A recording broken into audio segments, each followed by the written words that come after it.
Assalamualaikum warahmatullahi wabarakatuh. Saya Yudi Pramuko, tukang donat dari Parung, YouTuber tertua di semesta.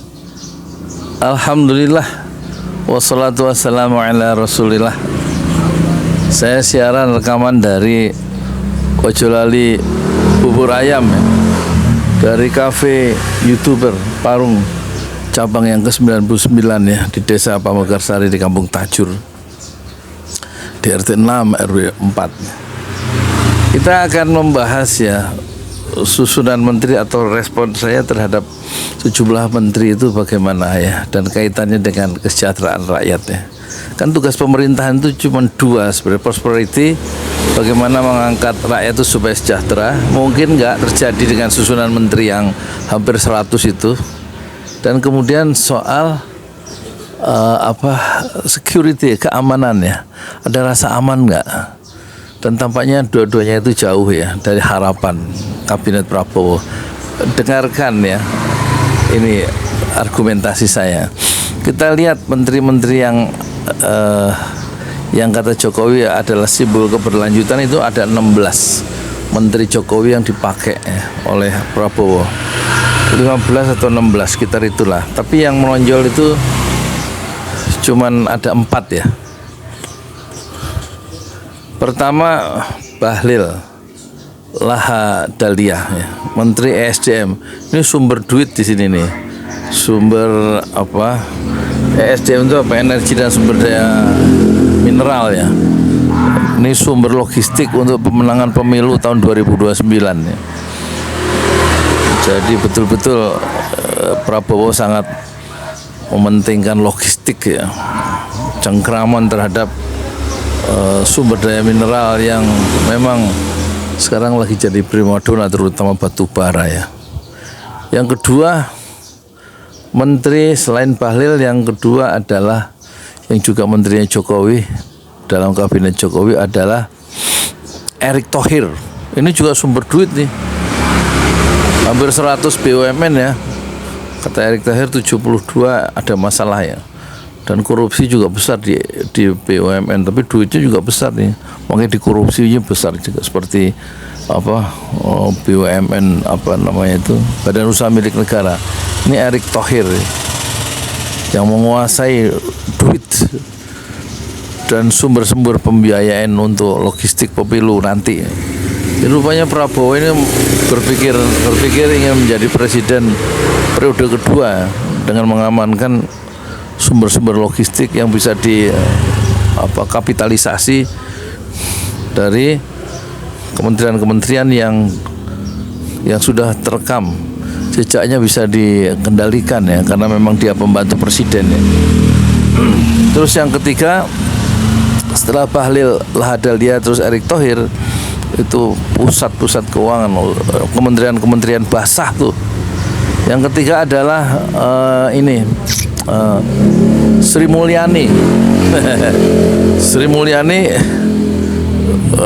kalau kata Bank Dunia dia adalah menteri terbaik, tapi kalau kata almarhum Rizal Ramli itu menteri keuangan terbalik ya. Tapi yang penting kan bagaimana internasional itu bisa meminjamkan pinjaman lagi kalau memang ada orang yang bisa dipercaya. Dalam hal ini kredibilitas atau reputasi internasional dari Sri Mulyani dalam struktur kapitalisme global itu sangat meyakinkan ya. Dan Prabowo tentu harus pakai Sri Mulyani kalau memang dia bisa ingin menguasai sumber keuangan ya. Meskipun utangnya banyak, tapi kalau kemudian dipercaya oleh lembaga keuangan internasional setelah melihat Sri Mulyani, tentu Prabowo merasa secure ya, aman ya. Dan yang ketiga, yang khusus Sri Mulyani dibantu oleh 3 menteri ya. Khusus Kementerian Keuangan wakil menterinya 3 ya. Pertama ponakannya Prabowo sendiri, namanya Thomas Jiwandono ya.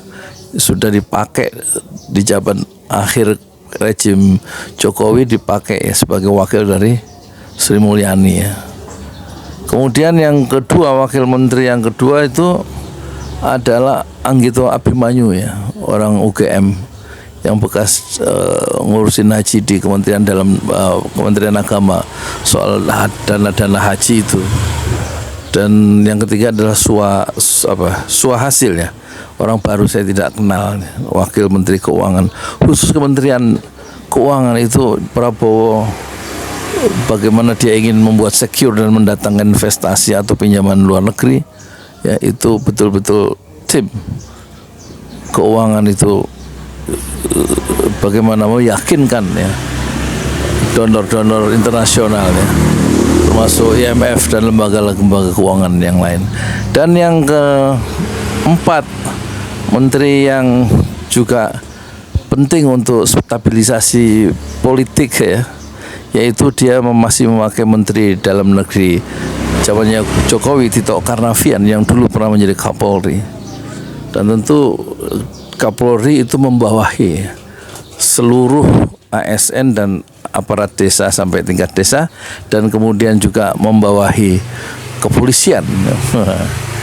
Jadi cengkeraman ya, politik, ekonomi, sosial politik itu betul-betul ada di dalam Kabinet Merah Putih Prabowo.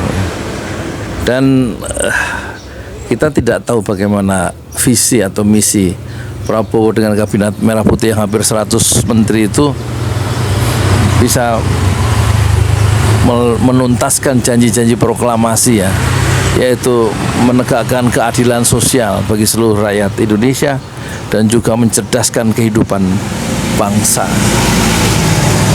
Di 10 tahun pemerintahan Jokowi, ekonomi itu tidak membaik, tidak meroket pertumbuhannya sebagaimana dibayangkan akan meroket 7-8% pertumbuhannya, tapi selama 10 tahun itu stuck pada angka 5%. Itu menunjukkan ada kegagalan ya pembangunan di bidang ekonomi, dan itu turunannya atau konsekuensi logisnya adalah kesejahteraan masyarakat itu tidak terpenuhi oleh pemerintahan Jokowi, karena pertumbuhan data-data ekonomi itu 5%, dan itu juga menguntungkan segelintir orang ya. Rakyat hanya diberikan BLT yang sifatnya karitatif ya, tidak memotong akar masalah kemiskinan dan memotong akar pengangguran yang sekarang pekerjaan susah ya, mencari uang susah, mencari kehidupan susah. Sebagaimana saya juga hidup susah sebagai tukang bubur ayam. Apakah Kabinet Prabowo memikirkan orang-orang seperti saya, pedagang-pedagang kecil? Kayaknya enggak juga ya. Jadi enggak usah diharapkan ya, siapapun presidennya, baik Jokowi atau Prabowo ya, itu sudah bisa diperkirakan rakyatlah tetap harus menolong dirinya sendiri. Kenapa? Karena pemerintahan baik pemerintahan Jokowi maupun pemerintahan Prabowo itu lebih banyak menolong ya para pengusaha dan kelompok-kelompok yang beredar di sekeliling mereka saja. Rakyat itu cukup ya dipelihara dalam kemiskinannya, dalam penganggurannya, dan cukup nanti disiram oleh bantuan langsung tunai dan juga rupa-rupa janji-janji. Tapi nanti kalau keuangan nggak ada, habis kering APBN ya, susah uang itu, nanti pemerintah akan dengan mudah menaikkan seluruh pajak, terutama listrik yang sudah kita dengar akan dinaikkan menjadi 1.200 watt ya. Setelah 450 watt itu dihilangkan, terus semua dimigrasikan menjadi 900 watt. Lama-lama sudah ada suara-suara sebelum Jokowi berakhir di DPR itu akan dinaikkan menjadi 1.200 watt, dan itu akan mencekik rakyat-rakyat yang memang sudah hidupnya susah dan harus membayar listrik susah. Jadi warisan-warisan SBY seperti BPJS yang memudahkan rakyat itu belum tergantikan ya. Belum ada warisan Jokowi itu yang bisa membuat rakyat itu jauh lebih ringan hidupnya. Dan kita juga tidak tahu apakah dana desa itu bisa nanti dialokasikan lebih, bisa mengangkat harkat derajat warga setiap desa yang ada di seluruh Indonesia, sekitar 75.000 desa. Jangan sampai dana desa itu hanya undang-undang desa dan uang desa kemudian dikorupsi oleh sebagian kepala desa dan hanya diperuntukkan untuk membangun jalan-jalan, tapi kesejahteraan masyarakat yang susah mendapatkan pekerjaan itu sukar ya. suka dilaksanakan dengan program-program dana desa misalnya. Tempatnya ada relokasi atau penajaman fokus ya.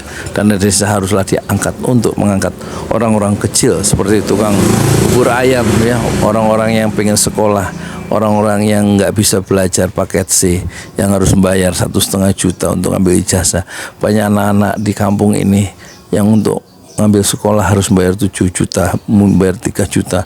Ya karena iurannya itu nunggak berbulan-bulan ya di sekolah swasta itu. Dan itu mempersulit mereka juga ketika ijazah ditahan karena uang untuk menebus ijazah itu nggak ada. Seharusnya seperti hal-hal yang sifatnya konkret dan semacam remeh-temeh dalam pikiran orang-orang besar itu, tapi ini sangat penting untuk masyarakat real, seharusnya diselesaikan oleh dana desa ya. Masuk sekolah susah ya, harusnya diselesaikan oleh dana desa di desa itu, karena warga itu bisa dilacak atau ada datanya. Seperti di kampung ini, di kampung desa Pemegarsari ini ada 34 RT, sekitar 16.000 penduduknya ya kan. Di RT saya itu ada 210 kakak. Jadi sebenarnya bisa, kemiskinan itu bisa diangkat, bisa dipotong jika dana desa itu betul-betul diaktifkan untuk tujuan-tujuan yang lebih realistis dan bermanfaat untuk rakyatnya sendiri. Dan Prabowo tentu tidak bisa diharapkan bisa mensejahterakan ya seluruh rakyat Indonesia, karena dia ditawan ya oleh oligarki dan ditawan oleh mimpi-mimpinya sendiri, sementara anggaran APBN itu sangat terbatas. Dan keberlanjutan yang didengung-dengungkan oleh Jokowi karena menterinya ada 16 orang yang diboyong oleh Prabowo, itu tentu kita akan mempertanyakan buat apa keberlanjutan kalau kemiskinan itu terus berlanjut. Apa gunanya pembangunan keberlanjutan program-program, karena utangnya itu juga berlanjut, mungkin malah membesar di zaman Jokowi karena Menteri Keuangannya juga sama. Jadi menurut saya narasi-narasi yang hanya persatuan tapi keadilan hanya diucapkan satu kali dalam beberapa detik saat mengucapkan sumpah akan melaksanakan kewajiban presiden dengan seadil-adilnya ya, dengan sebaik-baiknya ya kan, itu tampaknya akan segera dilupakan, karena yang ada dalam paradigma Prabowo adalah bukan keadilan tapi adalah persatuan, sebagaimana bisa terungkap dalam koalisi Indonesia Maju Plus. Tetapi apa gunanya persatuan kalau keadilan itu tidak ada? Dan kalau persatuan itu juga masih kita perlu persoalkan, bersatu dengan apa? Bersatu dengan siapa? Apakah bersatu dengan para penjahat konstitusi atau para pengkhianat konstitusi yang seolah-olah Prabowo tutup mata karena pengkhianat konstitusi ada di samping kirinya sendiri. Assalamualaikum warahmatullahi wabarakatuh. Di jalan Allah. Ini Masjid Enam Syuhada lagi dikunjungi sama Ketua Hilmi. Modal awalnya berapa Pak Yudi Pramuko? 750.000. 750.000 rupiah aja. Jadi ini 500 jutaan nih barang. Sekarang udah habis 310. Masya Allah, tuh udah pakai keramik, plafonnya tinggal. Granit tuh kayak marmer. Tuh, Masya Allah nih, sampai juga kita ke sini. Masjid Enam Syuhada, ngapa namanya Masjid Enam Syuhada, Pak Yudi? Kita mau mendokumentasikan perjuangan dakwahan nama anak muda pengawal Habib Rizik Syihab itu. Masya Allah. Yang dibunuh sama orang jahat di kilometer 50 ya. Itu kan simbol memperjuangkan dakwah itu kita harus memberikan segalanya untuk Islam kan ya. Masya Allah. Dan nama anak muda itulah yang sudah memberikan segalanya untuk Islam. Masya Allah. Apa nanti nama pemuda itu ada juga di sini mungkin diterahkan? Mungkin namanya 6 syuhada. 6 syuhada itu, ya. 6 syuhada dipasang di sini, 6 syuhada. Bipali, apa yang dikomentarin dari ini semua, Bipali? Masya Allah, luar biasa. Dari uang 700.000, kalau pengen ternyata bisa. Ya. Bisa. Allah kirim. Tuh, bisa. Ya, dengan masuk satu gang kecil, tapi Bapak ini luar biasa. Kecil tuh. Masya Allah ya. Satu call aja. Masya Allah. Perjuangan Pak Yudi Pramuko, YouTuber sejagat paling tua. tertua di semesta. Tertua di semesta. Masya Allah. Tukang donat. Tukang donat. Tukang donat dari Parung. Ini saya laporkan dari lapangan ini, langsung dari Masjid Anam Syuhada. Masya Allah. Dan ini dia. Dalam lihat ah. Tuh lihat tuh masjidnya, tuh imamnya di situ tuh. Malam-malam lagi kita. Masya Allah, masih kurang nih. Atapnya katanya transfer aja. Masjid Anam Syuhada sebentar lagi selesai. Dinding lubang angin sebagian sudah terpasang. Lantai 2 dan kemudian plafon termasuk lantai bukan keramik, granit 150 dus bersama tiang-tiang yang ada 16 setinggi 4,5 meter. Kemudian finishing terakhir adalah tangga menjebol atap ya, lantai pertama untuk masuk ke lantai 2. Inilah Masjid Anam Syuhada. 2,5 tahun lalu dimulai pada 2 Agustus hari Senin 2021. Tinggal sedikit lagi insya Allah. Dan lantainya dari keramik, bukan keramik, granit, sudah diresmikan lantai pertama. Nanti lantai kedua lewat sini tangganya jebol untuk masuk ke lantai 2. Inilah Masjid Anam Syuhada yang sangat megah karena dari bahan-bahan pilihan, kualitas nomor 1.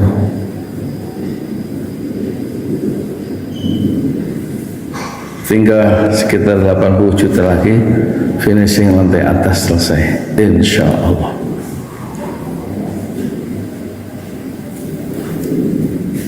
Ya, inilah Masjid Anam Syuhada yang sangat bersejarah ya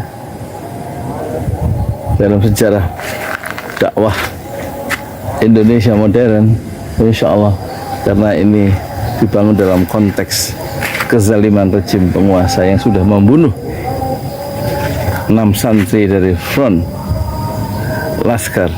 pembela Islam, dan kita abadikan pengorbanan dan perjuangan dakwah mereka sehingga kita sebut namanya Masjid Anam Syuhada.